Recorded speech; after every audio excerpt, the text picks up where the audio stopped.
Jeff, if Boeing does acquire Spirit Aerosystems, analysts tell me it'll be several years until we see that impact here in Wichita.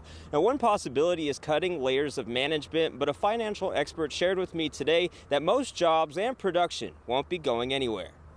Yeah, Eddie, I'm told this was a shootout that became dangerous for multiple law enforcement agencies. Now, the scene still remains active this morning just outside where that gunfire was exchanged. He calls it not only a tragic day for the baseball community, but for the entire city of Wichita. Now, if you take a look, you can see where thieves cut the statue at the cleat level, making off with it just after midnight. Make sure that the snow is clear. However, I gotta tell you, I was just driving in downtown Wichita, and those roads were pretty rough. People attending tonight's vigil share with me that many rumors being spread across social media are leading to questions of how a child could be buried just blocks away from the city center for several years.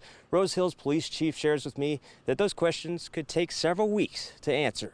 At hand, they say the safety concerns were what forced their hand to bring the building down today. Dozens of people from local law enforcement and the community out here all day, even through the night last evening, searching and canvassing the area to try and find Gary Foster. Bloodhounds picking up on scents on and off again, but now we are approaching night 2 with no sign of Gary. His family hoping and holding out that hope that they will be reunited with their loved one. Crews taking 12-hour shifts continuously up until Wednesday night. That's when they took what I'm told is a much-needed break to get ready for that second wave of snow coming in on Thursday. A pastor locally here in Wichita, he just had gotten done with some powerful moments with the person in that room, up in the support room, that knows somebody that was on board. He came over to spend a couple minutes with the media. Text messages to a Kiowa couple, now the last conversation their friend is taking with him. Love and respect and appreciate both of you very much. And all he said is, Lori and I are blessed to know you and look forward to catching up when we get home. So that was our relationship. Just a good man, good family. That conversation, a thank you from Michael Simpson, a longtime friend of Bob and Lori Chirac. They helped him start a Christian alternative to foster care, lending him the resources to make it happen. Michael says his pain is still nowhere near compared to the Chirac's daughter, Ellie. Biggest heartbreak that we both have been praying about is their daughter, because I can't imagine how lonely that's going to feel.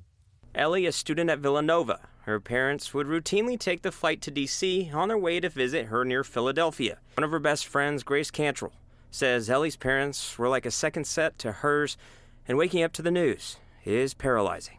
Unreal feeling of numbness. Mourning for moments the Chiracs will now miss out on. All the things that her parents won't be there for, like her wedding, her first boyfriend, first kid, she's planning on going to med school. If she becomes a doctor, they won't get to see her achieve that. Those who love Bob and Lori want them to be remembered as generous people of belief and would want others to know they are at peace. I know that if there's one message that Bob wants ringing through this world after he's gone, is put your faith in Christ. Backyard. She says after entering into a contract with Tom Binion and shelling out north of $55,000, she was left for months with nothing but a hole.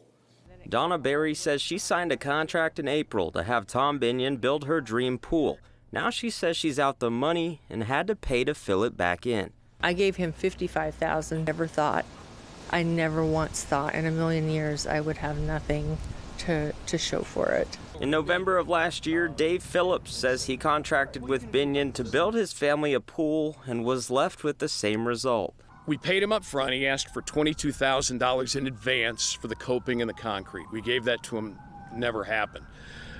Before that, unfortunately, he'd asked for $16,000 for the automatic pool cover. Do we want that? Yes. Wrote him that check.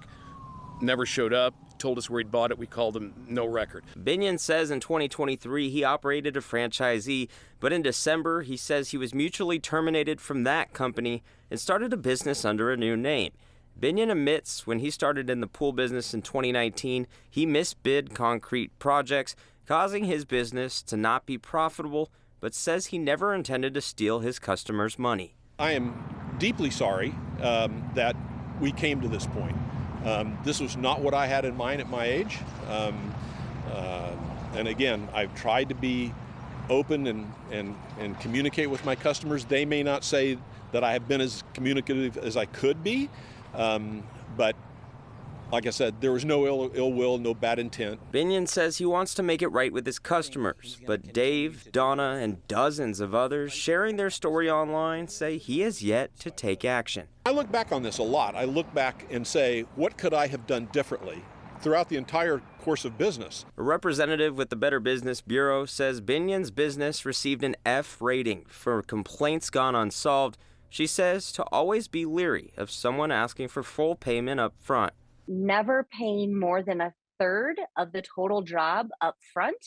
You can pay a third when it's halfway through, and then the remaining third should be paid at the end when you're completely satisfied. Now, the Better Business Bureau rep says to always check with them before agreeing to do business with a company. As for legal action, multiple people have filed complaints in Sedgwick, Reno, and Butler counties, and those are being looked into. Here for you, Derek Lytle, KSN News 3.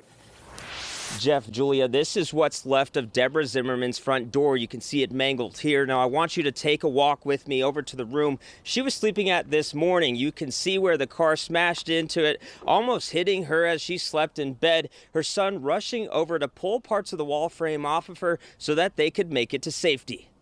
Early Friday morning, Eric Ebert heard shots ring out, then a loud bang, not knowing a car had just taken out a tree in his yard before smashing into his home. Panic. I thought my mom was dead as soon as I realized what happened. Glass, debris, car parts littering their home, rushing to get his mother and his kids to safety, realizing the driver of the car lay in their front yard. Sitting there with Red Cross, and then all of a sudden she just busted into tears and started crying. It finally hit her what happened and how long this is going to be affecting our lives. And so this is her bed right here. This is hers.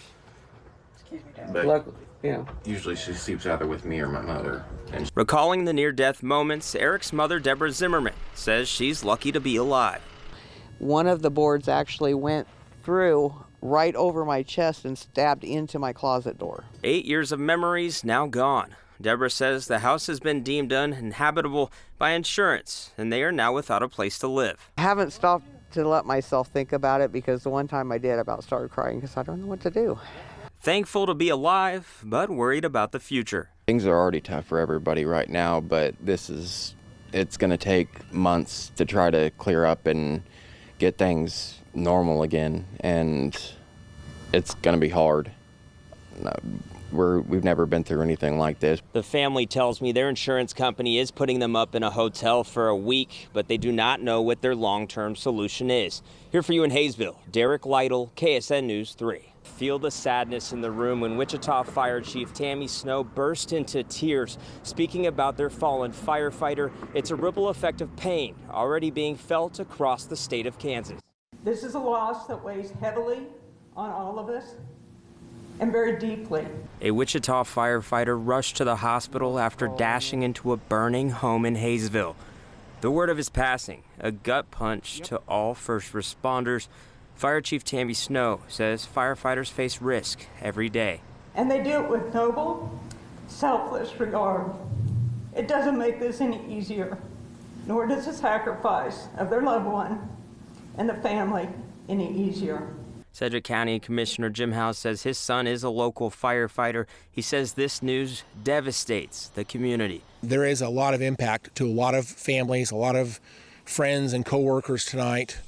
This is the worst possible news that we would ever want to hear. Wichita Fire Union President Ted Bush says this day will forever leave a scar in the Wichita Fire Department. And the dedication, sometimes in this cynical world we live in, I take comfort in knowing that there's people out there right now that will give their very last breath in service of the community, because that's what happened. There have been fire trucks parked outside of the hospital with many firefighters coming to pay their final respects. Here for you in Wichita, Derek Lytle, KSN News 3.